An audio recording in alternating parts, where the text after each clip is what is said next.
ulcers in my mouth, stomach ulcers, headaches, migraines. Tonight, an 8 on Your Side exclusive. There are new mold problems for military families at MacDill Air Force Base. Good evening, I'm Keith Cate. And I'm Stacy Scheibel. Thank you for joining us. For nearly a year now, we have been reporting on these mold issues and the health problems that they bring to active duty service members and their families. And now we have some new concerns because families living in those homes are pointing out the problems they say haven't been fixed. 8 on Your Side's Jeff Patterson joining us live from MacDill Air Force Base. Still more problems, Jeff, all this time later. Good evening, Keith and Stacy. That's right, Keith.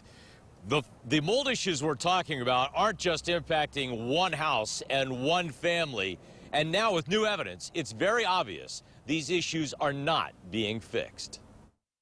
From the outside, it's nice. It looks nice. In April of 2016, Gary Albin moved into a home on MacDill Air Force Base.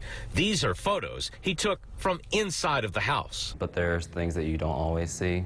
Inside, his air conditioning system leaked, and Gary took photos to document everything. About 30 to 40 gallons of water drained through the flooring of our home. It was dripping down onto our cars. The water on the flooring and carpet created a severe mold problem. It was just absolutely, it was horrifying. The smell, it smelled like an old abandoned home. Which gave Gary and his family severe health issues. So we all went to the doctor.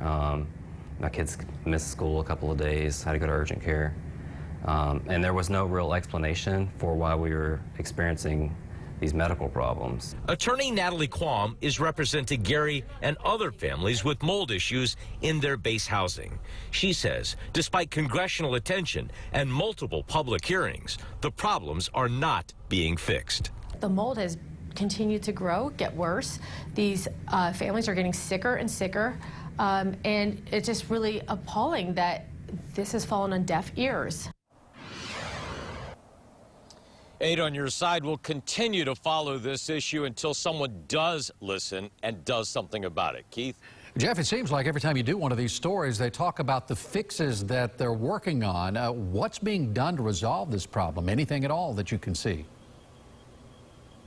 The housing here on MacDill Air Force Base is managed by a private company called Harbor Bay. Even today, we saw workers out doing some major repairs to homes on the base.